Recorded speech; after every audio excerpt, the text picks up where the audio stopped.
Welcome to Snoozecast, the podcast designed to help you fall asleep. Find us at snoozecast.com, and if you enjoy our show, share us with a friend. This episode is dedicated to our listener, Barbara Jean, and brought to you by Blue Hills. Tonight, we'll read from the opening to the 1923 travel memoir, Peaks of Shala, by Rose Wilder Lane. It is about a walking tour of mountainous Albania. The daughter of writer Laura Ingalls Wilder, Lane was an American journalist, travel writer, novelist, and political theorist.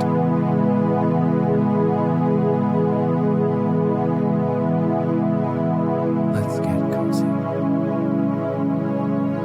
Close your eyes.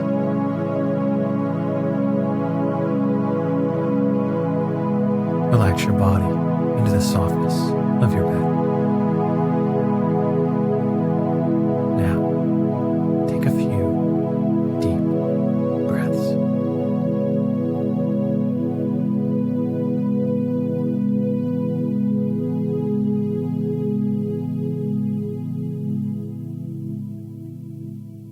When the sun rose over the blue, snow-crested mountains that are the southernmost slopes of the Dinaric Alps, it made, on the Scudery plain, a pattern of our shadows of 4 small wooden-saddled ponies, each led by a mountaineer with a rifle on his back, of 2 tall, ragged security officers, and of a small, trudging boy in a red Turkish fez, all moving single file across an interminable plain, shaggy with blossoming cactus. The wooden saddles were 3-sided boxes made of peeled branches, padded beneath with sheepskin. They fitted over the ponies' backs. On top of them, our blankets were packed. Saddlebags hung from the 4 corners. Enthroned in the midst we rode, comfortable as in an easy chair, sitting sideways, our knees crossed, smoking cigarettes and rocking gently with the pony's pace. And all this was to me an enchantment suddenly appearing above the surface of well-arranged days, as New South Sea islands rise before a mariner in hitherto familiar waters. 3 days earlier, the mountains of Albania, indeed Albania itself, had been unknown to me and disregarded. I had meant to go by Scudery as a hurried walker brushes by the stranger on the street. Scudery had been merely a place to pass on the way to Constantinople. And now, in this brightening dawn, upon the Scudery plain, I was riding to unknown adventure among the hidden tribes of that land. This was the doing of Frances Hardy. That impetuous and efficient girl had seized upon me and my small affairs as 6 months earlier she had seized upon the refugee situation in Scudery, taking control, making adjustment, creating a new pattern. A thin, athletic, sun-browned girl, so full of energy that her very fingertips seemed to crackle electrically. That was Frances Hardy.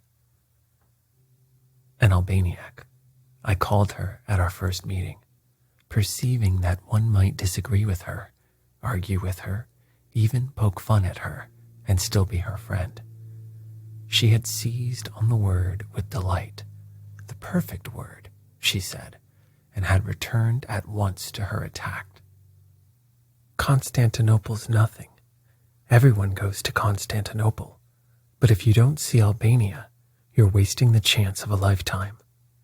Up in those mountains, right up there in those mountains, a day's journey from here, the people are living as they lived 20 centuries ago, before the Greek or the Roman or the Slav was ever known.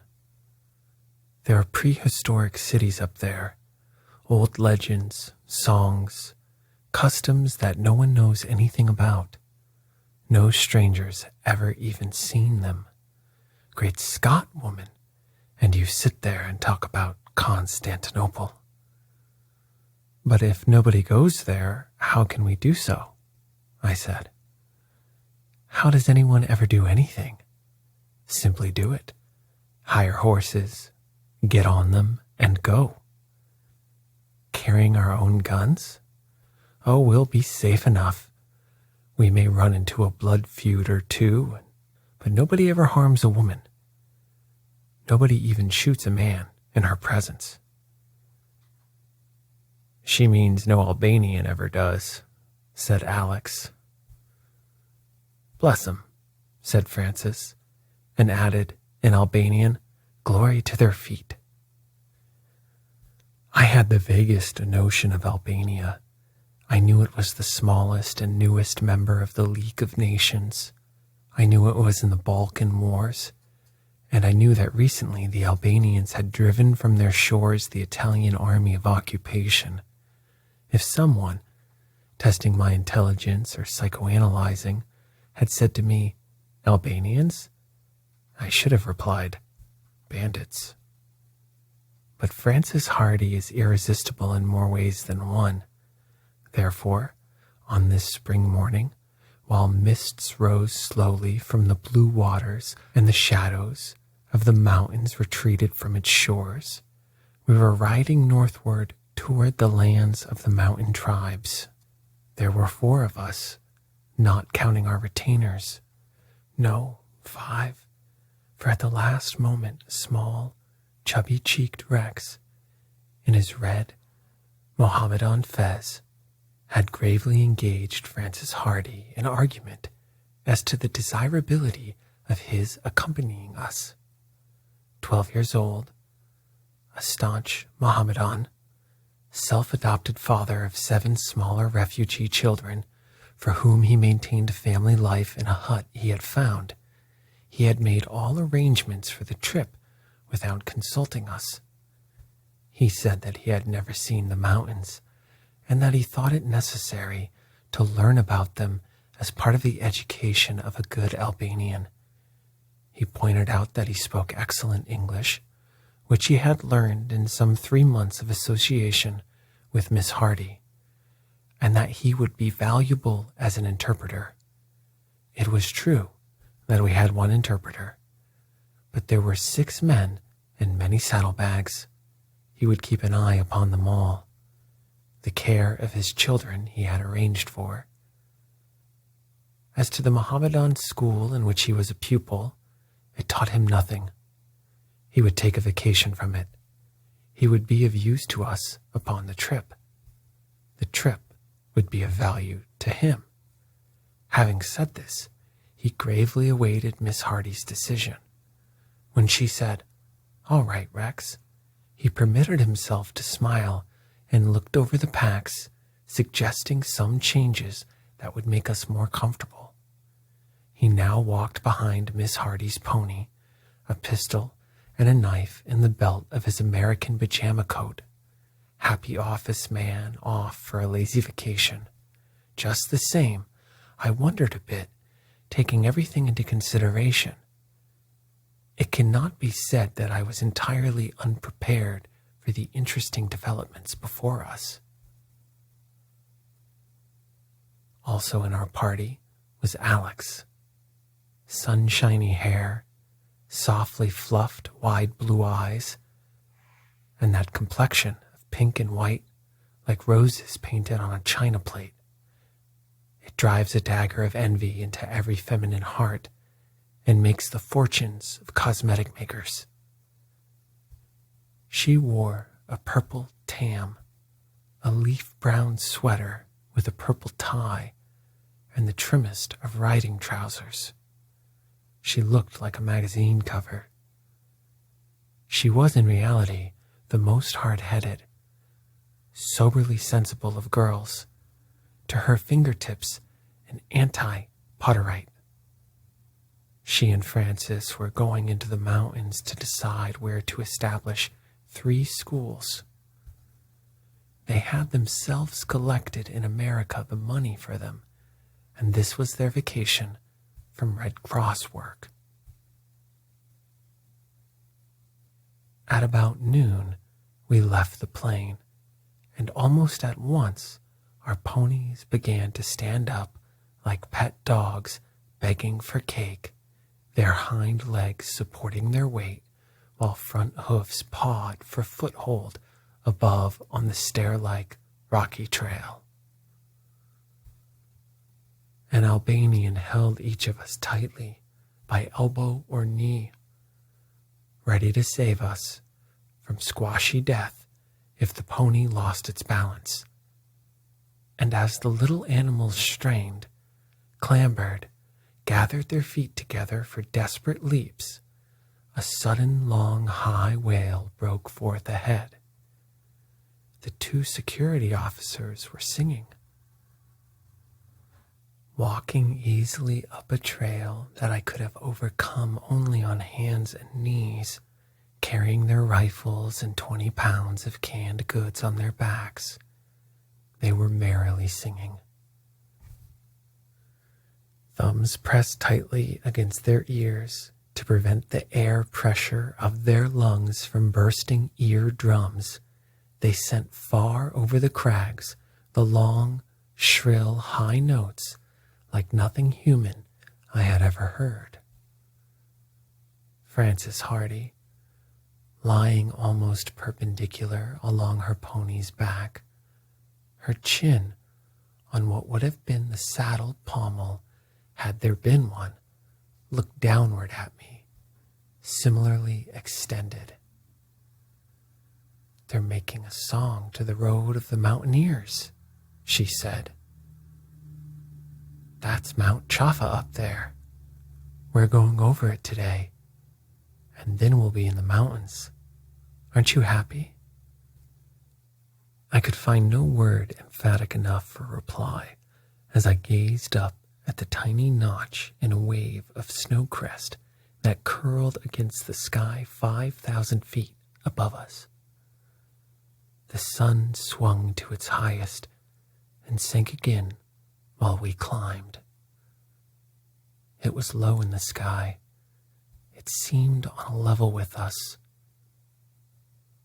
When we made the last 100 yards up into the Chafa, we were in the sky. There is no other way to say it, and no way in which to describe that sensation of infinite airiness. 40 miles behind and below us, Lake Scutari lay flat, like a pool of mercury on a gray-brown floor. At each side of our little gay-colored cavalcade, a gray cliff rose perhaps 200 feet, too sheer to hold the snow that thickly crusted its top. These cliffs were the posts of a gateway through which we looked into the country of the hidden tribes. I had never seen or dreamed such mountains. Like thin, sharp rocks stood on edge. They covered hundreds of miles with every variation of light and shadow, and we looked across their tops to a faraway wave of snow that broke high against the sky. The depths between the mountains were hazy blue. Out of the blueness, sharp cliffs and huge flat slopes of rock thrust upward, streaked with the rose and purple and Chinese green of decomposing shale. And from their tops 1,000 streams poured downward, threading them with silver white. A low, continuous murmur rose to us, the sound of waterfalls, softened by immeasurable distances. Suddenly, clear and very far and thin, a call came out of the spaces. It was like a fife, and yet not like it. Instantly our guides were still, attentive. A moment of silence, and farther and thinner, hardly to be heard above the beating of blood in our ears, there was an answer. Then the first note began again and went on and on. There seemed to be a pattern to it, not a tune, words. I looked at the others. Little Rex, his round face intent beneath the red fez, his mouth slightly open, his eyes wide and blank, was an image of concentrated listening. The two security officers stood alert, like dogs straining at a leash, scenting something. Our four guides, in their long white trousers, black jackets, colored turbans and sashes, were like men, frozen in attitudes of interrupted talk. What was it? I cried to Paroli, whose horse was slipping down the trail ahead, kept from going headlong by its owner, who held it by the tail, bracing his bare feet on every foothold. Telephoning, said Paroli. It's the way they send news through the mountains. A man on one of the peaks calls, and another one somewhere hears him and answers. You've seen 'em hold their ears and throw their voices, that's it. And 3 shots to show that the talk's ended. What was he saying? Something about Shala. Shala and Soshi are in blood, evidently. Do we go through those tribes? My horse slipped just then, and a man snatched me from the saddle.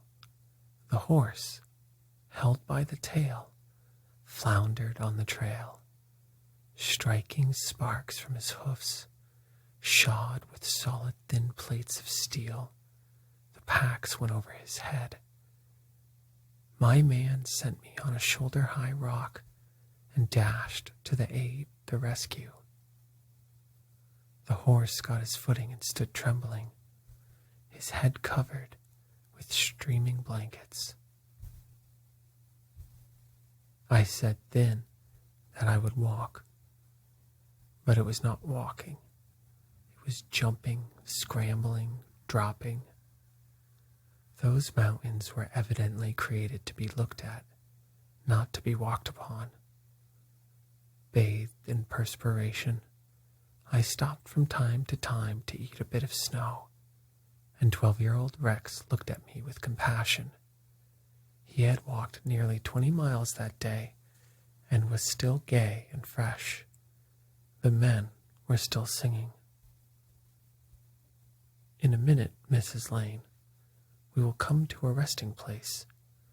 The pitying Rex encouraged me, and in perhaps half an hour, my trembling legs brought me around a boulder to see the 2 security officers stopped in the trail. Below our feet, the cliffs fell away, down into blue haze. Above us were forested slopes, and above them sheer great cliffs, throwing shadows across a dozen valleys. Our small grassy knoll was white with daisies and with fallen petals from a blossoming apple tree that arched above the cross. On it our men lay at ease, beautiful, graceful, their rifles swung from their shoulders and laid ready to their hands. "Why are Shala and Soshi in blood?" Francis asked, casually, biting idly at the stem of a daisy. "Do we go through both tribes?" I wanted to know. "Through Shala. Soshi's farther down the river. We'll go around it." "Are our men Shala or Soshi?" Our guide glanced at them. "Shala, by the pattern of the braiding on their trousers, so we don't have any trouble." "Hello, that's a Soshi man coming up the trail now." It was Alex who acted quickest. She was sitting on a rock beside me, her arms clasped about her knees. She rose instantly, and flinging out a hand in the gesture of greeting, cried in her most feminine voice those Albanian words that sound like "tun yet yeta" and mean "may you live long." The Soshi man's hand was on his rifle, but his step had not faltered. He replied, coming on steadily, and the appropriateness of the greeting struck me. For if it had not been uttered by a woman, he would at that moment have been dead. Our Shala man, with perfect courtesy, went through the formalities of greeting on the trail, and this is the form translated to me by Rex. "Long life to you, and to you long life." "How could you?" Meaning, how could you get here? Slowly, slowly, little by little. No one who has ever seen those trails can doubt it. The Soshi man sat down. Our men offered him cigarettes, and up the trail came a woman of Soshi. She wore a tight, bell-shaped skirt of horizontal black and white stripes, made of cloth heavier and thicker than felt. The 12-inch wide marriage belt of heavy leather studded with pounds of nails, and a jacket covered with 3-inch thick fringe. 2 heavy braids of black hair hung forward on her chest. A colored handkerchief was bound around her head, and her face, smoothly weather-browned, large-eyed, delicately shaped, was the most beautiful that I had ever seen. On her back, held by woven woolen straps that crossed between her breasts, was a cradle tightly covered by a thick blanket. In one hand, she held a bunch of raw wool, and from the other dangled a whirling spindle. Her feet were bare, and as she came up that trail, which had exhausted me, she sang softly to herself, dexterously spinning thread from the bunch of wool.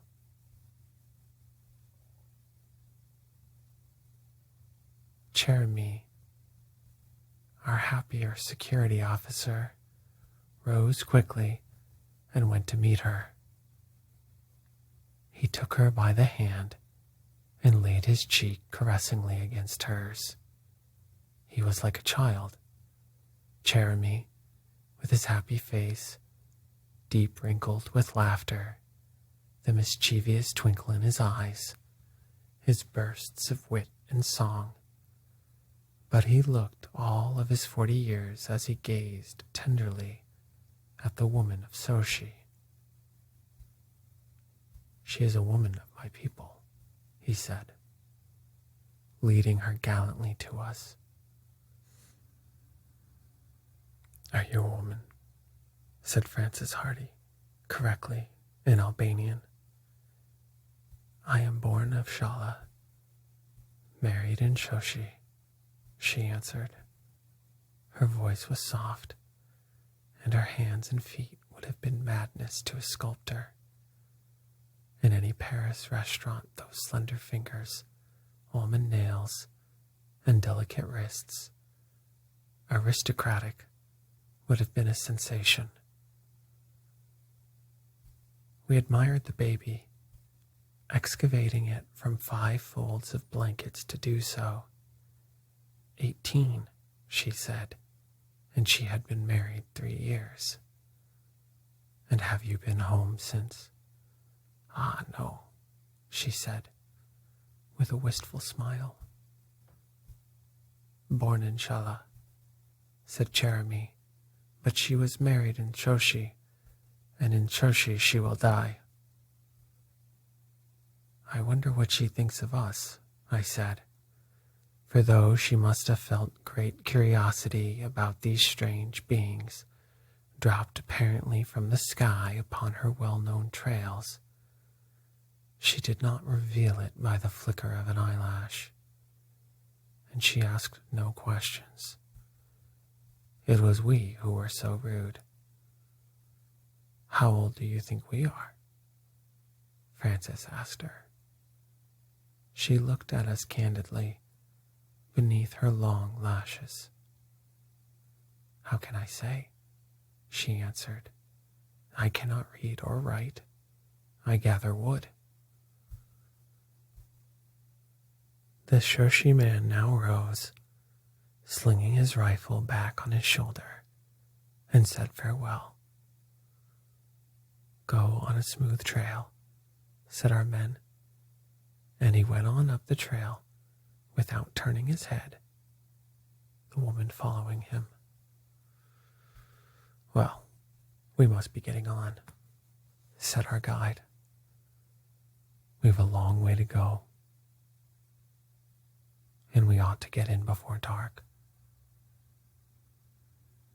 And he showed us, far away, across the darkening valley, the white dot that was the priest's house, where we were to spend the night.